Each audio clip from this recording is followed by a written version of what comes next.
Hello students, बेटा आज हम करेंगे चैप्टर नंबर 3 परमाणु की संरचना। आज हम परमाणु के बारे में पढ़ेंगे, जिसमें कौन कौन से हमारे टॉपिक्स हैं। परमाणु पदार्थ की मूलभूत इकाई, डाल्टन का परमाणु सिद्धांत, परमाणु का संगठन, परमाणु की रचना मॉडल, परमाणु संख्या और द्रव्यमान संख्या, समस्थानिक क्या होते हैं, आयन जो है वो कैसे बनते हैं, और संयोजकता। तो इस चैप्टर में हम ये सारे टॉपिक्स जो हैं वो कवर करेंगे। तो पहला है हमारा परमाणु पदार्थ की मूलभूत इकाई, कि ये बताया गया है कि कोई भी जो पदार्थ होता है वो क्या होता है। पहले तो आप पदार्थ को समझिए। पदार्थ क्या है? पदार्थ वह वस्तु होती है जिसमें कुछ आयतन होता है या जिसका कोई द्रव्यमान होता है, यानी कि उसमें कुछ भार हो और वो कोई स्थान घेरे, तो उसको हम द्रव्य या फिर पदार्थ कहते हैं। तो प्राचीन काल से ही जो वैज्ञानिक थे और दूसरे लोग थे, दार्शनिक थे, वो पदार्थ की संरचना के विषय में कल्पना करते थे। कहते थे कि पदार्थ जो है उसको हम छोटे छोटे कणों में विभाजित कर सकते हैं।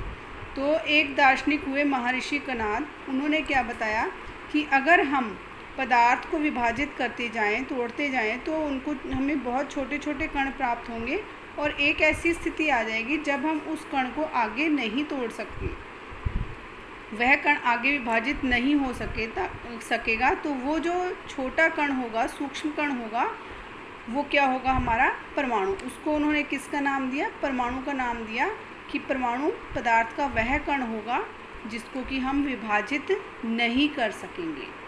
ठीक है। उन्होंने इस पदार्थ को सूक्ष्म अविभाजित कण को क्या कहा? ये वाला जो पदार्थ का जो सबसे छोटा कण है, सूक्ष्म कण है, जिसको हम विभाजित नहीं कर सकते। यहाँ लिखा है सूक्ष्म अविभाजित कण। इसका मतलब है ऐसा सूक्ष्म कण जिसको हम विभाजित नहीं कर सकते, ऐसे कण को उन्होंने परमाणु का नाम दिया। उन्होंने ये कहा कि कोई भी पदार्थ जो है वो किससे मिलकर बनता है? हमेशा परमाणुओं से मिलकर ही बनता है। तो परमाणु क्या है? किसी भी पदार्थ की मूलभूत इकाई है। उन्होंने यह भी बताया कि सभी जो पदार्थ हैं उनके परमाणु जो होते हैं वो एक जैसे नहीं होते। अलग अलग पदार्थों के परमाणु जो होंगे वो अलग अलग प्रकार के होंगे। उन्होंने कहा कि अगर हम परमाणुओं को आपस में जोड़ें तो वो क्या बनाते हैं? अणु बनाते हैं। कि दो या दो से अधिक परमाणु जो हैं वो आपस में मिलकर क्या बनाते हैं? अणु। उसके लिए उन्होंने यहाँ पर दो एग्जाम्पल आपकी बुक में बताए हैं, कि जब हम समान प्रकार के परमाणु आपस में मिलते हैं, जब समान प्रकार के परमाणु आपस में मिलते हैं तो तत्व बनता है।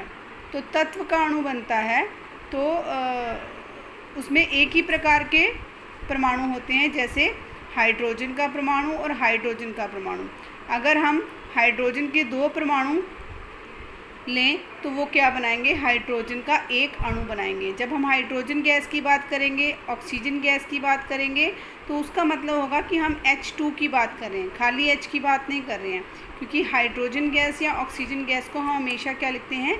H2O2, नाइट्रोजन को हम N2 ऐसे लिखते हैं। तो ये क्या है? ये क्या है? हमारे अणु हैं, जिसमें दो या दो से अधिक परमाणु होते हैं, वो क्या कहलाते हैं? हमारे अणु। तो यहाँ पर अणु की डेफिनेशन क्या है? दो या दो से अधिक परमाणु जो हैं वो आपस में मिलकर अणु बनाते हैं। तो जब एक ही प्रकार के अणु आपस में मिलते हैं तो तत्व के अणु बनाते हैं।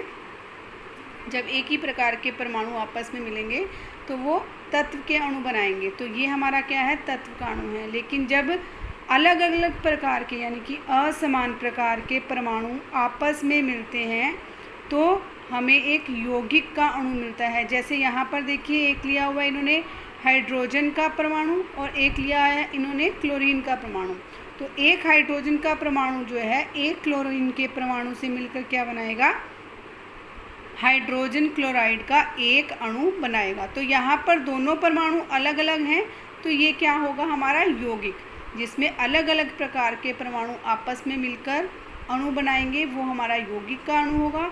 और जिसमें एक जैसे परमाणु ही मिलकर अणु बनाएंगे वो हमारा होगा तत्व का अणु। नेक्स्ट टॉपिक है हमारा डाल्टन का परमाणु सिद्धांत। डाल्टन के परमाणु सिद्धांत में इन्होंने द्रव्य की संरचना के बारे में बताया, कि द्रव्य की जो संरचना है उसका अध्ययन कर रहे थे जॉन डाल्टन।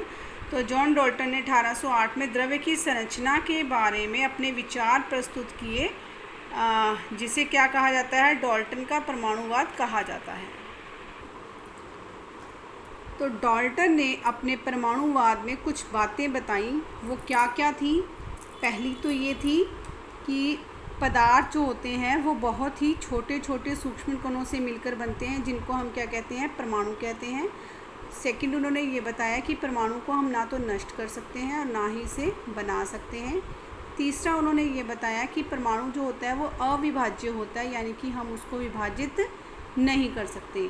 फोर्थ पॉइंट में उन्होंने ये बताया कि एक ही तत्व के जो परमाणु होते हैं उनका भार, आकार और अन्य गुण समान होते हैं, लेकिन दूसरे तत्व के परमाणु से अलग होते हैं। जैसे हाइड्रोजन का है, तो हाइड्रोजन का परमाणु जो होगा वो हाइड्रोजन के दूसरे परमाणु से उसका भार, आकार और गुण तो समान होंगे, लेकिन हाइड्रोजन का जो तत्व होगा उसका जो भार, आकार और दूसरे गुण होंगे वो दूसरे तत्व, मान लेते हैं कि हाइड्रोजन का जो है वो क्लोरीन के साथ अगर कंपैरिजन करें तो दूसरे तत्व के परमाणु से उनकी भार, आकार और जो गुण होंगे वो भिन्न भिन्न होंगे। लास्ट था कि परमाणु जो हैं वो सरल पूर्णांक होते हैं, अनुपात में संयुक्त होते हैं, यानी कि पूर्णांक यानी कि 1, 2, 3, 4। हमारे जो पूर्णांक होते हैं वो सिंपल नंबर्स होते हैं 1, 2, 3, 4 में। तो ये या तो 1 परमाणु, 2 परमाणु, 3 परमाणु होंगे, पॉइंट्स में नहीं होंगे। हम ये नहीं कह सकते कि 1.4 परमाणु। हमें क्या करने हैं कि एक परमाणु, 2 परमाणु, तो किसी भी अणु में जो होंगे 2 परमाणु होंगे, 3 परमाणु होंगे, 4 परमाणु होंगे, 1 परमाणु होगा, लेकिन पॉइंट्स में नहीं होंगे। इसीलिए यहाँ पर कहा गया है कि परमाणु जो है वो सरल पूर्णांक अनुपात में ही संयुक्त होते हैं। नेक्स्ट है हमारा परमाणु का संगठन। तो परमाणु का संगठन में डाल्टन ने तो ये बताया था कि परमाणु जो है वो अविभाज्य कण है। उनसे पहले महर्षि कणाद ने भी यही बताया कि जो परमाणु है उसको हम आगे विभाजित नहीं कर सकते, परंतु अविभाज्य होने की जो धारणा थी वो धीरे धीरे समाप्त हो गई, गलत सिद्ध हुई, क्योंकि दूसरे जो वैज्ञानिक थे वो जब इन्होंने इस क्षेत्र में कार्य किया तो उनके प्रयोगों के आधार पर यह सिद्ध हो गया कि हम परमाणु को विभाजित कर सकते हैं, परमाणु को विभाजित किया जा सकता है। उसकी एक निश्चित संरचना होती है और उसमें कई प्रकार के दूसरे मूल कण होते हैं, विद्यमान रहते हैं। वो जो मूल कण है वो कौन कौन से हैं, यहाँ पर 3 मूल कण बताए हैं इन्होंने, इलेक्ट्रॉन, प्रोटॉन और न्यूट्रॉन की 3 मूल कण हैं हमारे परमाणु के, इलेक्ट्रॉन, प्रोटॉन और न्यूट्रॉन। तो पहला है हमारा इलेक्ट्रॉन। इलेक्ट्रॉन क्या है? इलेक्ट्रॉन का जो आविष्कार था वो जे थॉमसन ने किया था। कब किया था? जब वो कैथोड किरणों के अध्ययन कर रहे थे और कैथोड किरणों के लिए वो अपने एक्सपेरिमेंट्स कर रहे थे, तो उसके फलस्वरूप उन्होंने इस इलेक्ट्रॉन का आविष्कार किया। उन्होंने बताया कि ये जो कण होते हैं बहुत ही छोटे होते हैं, अति सूक्ष्म होते हैं और ऋण आवेशित होते हैं, यानी कि उसके ऊपर माइनस का चार्ज होता है। एक इलेक्ट्रॉन पर 1 इकाई ऋणावेश होता है, यानी कि 1 इलेक्ट्रॉन पर 1 ही माइनस का चार्ज होगा। उसको हम ऐसे लिखते हैं, स्मॉल ई लिखते हैं और उसके ऊपर माइनस का चार्ज होता है। तो इलेक्ट्रॉन का जो द्रव्यमान होता है वो हाइड्रोजन परमाणु के द्रव्यमान का लगभग कितना होता है? 1/1837वां भाग होता है। उसके बाद है हमारा प्रोटॉन। प्रोटॉन की खोज गोल्डस्टीन ने की थी 1886 में, लेकिन बाद में रदरफोर्ड ने इसको प्रोटॉन का नाम दिया था। तो ये जो है ये भी बहुत ही छोटे कण होते हैं, लेकिन ये धन आवेशित होते हैं। तो एक प्रोटॉन पर 1 धन आवेश होता है, इसको हम P से डिनोट करते हैं, P लिखते हैं और इसके ऊपर 1 प्लस का चार्ज होता है। एक प्रोटॉन पर 1 प्लस और 1 इलेक्ट्रॉन पर 1 माइनस का चार्ज होता है। तो प्रोटॉन का जो द्रव्यमान होता है वो हाइड्रोजन परमाणु के द्रव्यमान का लगभग बराबर होता है। देखिए इलेक्ट्रॉन का द्रव्यमान हाइड्रोजन का कितना था? 1/1837वां भाग था, लेकिन प्रोटॉन का द्रव्यमान जो है वो हाइड्रोजन परमाणु के द्रव्यमान के लगभग बराबर है। तीसरा मूल कण है हमारा न्यूट्रॉन। न्यूट्रॉन की जो खोज थी वो जेम्स चैडविक ने की थी। उन्होंने बताया कि जो न्यूट्रॉन होता है वो विद्युत उदासीन मूल कण होता है, यानी कि इस पर कोई भी चार्ज नहीं होता, ना प्लस का होता है और ना ही माइनस का होता है। इसका जो द्रव्यमान होता है वो भी हाइड्रोजन परमाणु के द्रव्यमान के लगभग बराबर होता है। यानी कि प्रोटॉन और न्यूट्रॉन का जो द्रव्यमान है वो तो हाइड्रोजन परमाणु के द्रव्यमान के लगभग बराबर होगा, लेकिन इलेक्ट्रॉन का कितना होगा, इसका 1/1837वां भाग होता है। उसके बाद है परमाणु रचना मॉडल।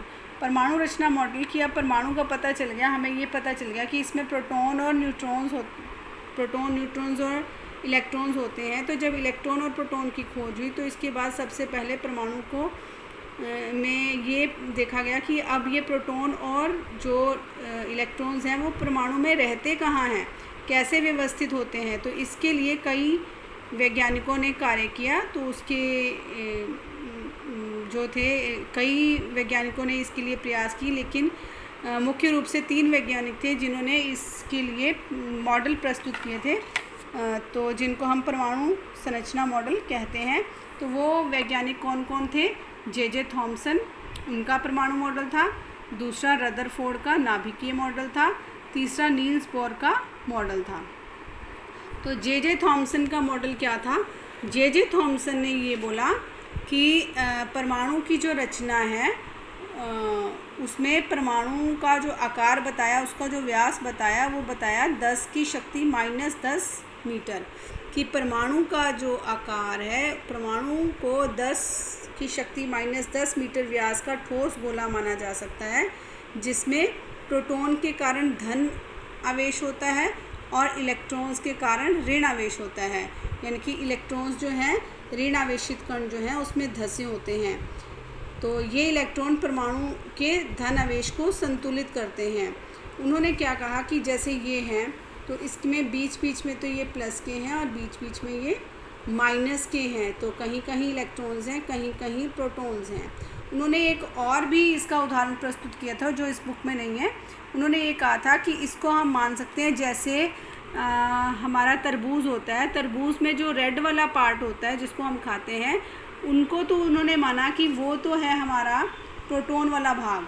जो रेड वाला पार्ट है वो हमारा प्रोटॉन्स हैं, और जो उसमें ब्लैक बीज धंसे हुए हैं वो क्या हैं, वो हमारे इलेक्ट्रॉन्स हैं। ऐसा उन्होंने एक विचार प्रस्तुत किया था। लेकिन थॉमसन के परमाणु की मॉडल की जो पुष्टि थी वो किसी भी प्रयोग से ना होने के कारण इसको समर्थन नहीं मिला। उसके बाद आया रदरफोर्ड का नाभिकीय मॉडल। रदरफोर्ड ने क्या बताया? रदरफोर्ड का जो नाभिकीय मॉडल था, उन्होंने क्या किया, अल्फ़ा प्रकीर्णन प्रयोग किया, अल्फ़ा कणों का प्रयोग किया। उन्होंने एक मॉडल प्रस्तुत किया जिसको अल्फ़ा कण प्रकीर्णन प्रयोग कहा जाता है, और उसका रदरफोर्ड का नाभिकीय मॉडल जिसको बोला जाता है। तो रदरफोर्ड ने इस प्रयोग में क्या किया, सोने की इतनी पतली पन्नी ली जिसकी मोटाई कितनी थी, सिर्फ 0.0004 सेंटीमीटर मोटी परत ली, जिस पर उन्होंने क्या किया, अल्फ़ा कणों की बौछार की। जैसे बमबारी होती है वैसे उसकी बौछार की। तो जब अल्फ़ा कण सोने की पतली पन्नी से टकराए तो उन्होंने देखा कि ज़्यादातर जो अल्फ़ा कण थे वो सीधे निकल गए। ये जो अल्फ़ा कण है वो ज़्यादातर जो अल्फ़ा कण थे वो सीधे निकल गए, अर्थात उन पर कोई भी प्रभाव नहीं पड़ा। और कुछ कण जो थे वो अपने पथ से थोड़े से विचलित हो गए, हल्का सा उनका रास्ता जो है वो अलग हो गया। और बहुत थोड़े से कण ऐसे थे जो पन्नी से टकराकर उस मार्ग में वापस आ गए। यानी कि ये देखो, ये वाला जो है ये सिर्फ अपने मार्ग में वापस आया, बाकी ज़्यादातर सीधे निकल गए, और कुछ जो है वो हल्के कोण से जो है विचलित हो गए, अपने पथ से हल्के से विचलित हो गए, और बहुत कम जो है वो अपने ही मार्ग में वापस लौट गए।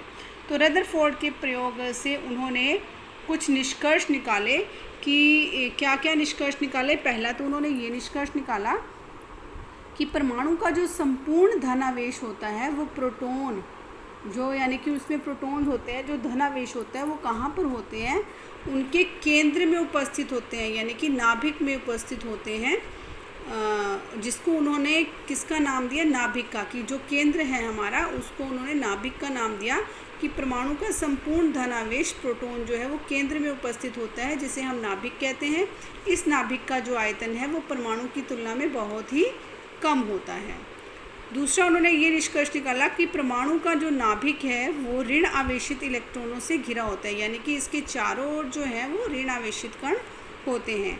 तो प्रयोग में अधिकांश कण पन्नी के आर पार सीधे इसलिए निकल गए क्योंकि परमाणु का जो अधिकांश भाग था वो खोखला था, खाली था, इसलिए अल्फा कण किसी से भी नहीं टकराए। जहाँ पर खाली जगह होगी वहाँ से जो है वो सीधे निकल गए। जैसे अगर आप देखो तो अगर आप एक दीवार पर पत्थर मारो और दीवार के ऊपर जो है खाली जगह हो थोड़ी सी, तो जो दीवार से टकराएगा वो तो वापस आएगा या वहीं से गिर जाएगा, लेकिन जो दीवार के ऊपर से जाएगा वो सीधा निकल जाएगा। यानी कि जहाँ पर खाली जगह होगी वहाँ पर जो हमारे परमाणु हैं वो सीधे निकल जाएंगे। तो कुछ कण जो है वो नाभिक के पास से गुजरे और अपने पथ से हल्के से जो विचलित हुए थे उनके लिए उन्होंने ये बोला कि क्योंकि वो इसलिए विचलित हुए क्योंकि नाभिक और अल्फा कण दोनों पर जो था वो समान आवेश था, इसलिए वो हल्के से विचलित हो गए। और जो कण नाभिक के साथ सीधे टकरा गए वो नाभिक के द्रव्यमान होने के कारण, यानी कि जैसे मैंने बोला दीवार के साथ अगर बॉल टकराएगी तो वापस आ जाएगी, ऐसे ही जो अल्फा कण है जब नाभिक के साथ टकराए तो वो नाभिक के द्रव्यमान के कारण वापस मुड़ गए। तो उनके अवलोकनों और निष्कर्षों के आधार पर रदरफोर्ड ने परमाणु का एक नाभिकीय मॉडल दिया, जिसमें उन्होंने ये बताया कि जो प्लस वाला पार्ट है यानी कि जो प्रोटॉन्स हैं वो नाभिक में होते हैं और जो इलेक्ट्रॉन्स हैं वो इसके चारों ओर घूमते हैं। तो विभिन्न वैज्ञानिकों ने रदरफोर्ड के परमाणुविक मॉडल की आलोचना क्यों की? उन्होंने ये बताया कि परमाणु जो है वो स्थायी नहीं हो सकता, क्योंकि अगर वो स्थायी हुआ तो नाभिक के चारों ओर चक्कर लगाएगा। जब वो चक्कर लगाएगा, चक्कर लगाने से क्या होगा, उसकी जो इलेक्ट्रॉन होगा उसकी जो ऊर्जा है वो धीरे धीरे नष्ट होती जाएगी, कम होती जाएगी, और धीरे धीरे जब उसकी सारी ऊर्जा ख़त्म हो जाएगी तो वो इलेक्ट्रॉन जो है वो नाभिक के अंदर गिर जाएगा। तो इसलिए ये जो रदरफोर्ड का मॉडल था, इसके लिए बाकी जो बाद में वैज्ञानिक आए उन्होंने इसके परमाणुविक मॉडल की आलोचना की। उसके बाद नेक्स्ट है हमारा नील्स बोहर का परमाणु मॉडल, जिसको हम नेक्स्ट वीडियो में करेंगे।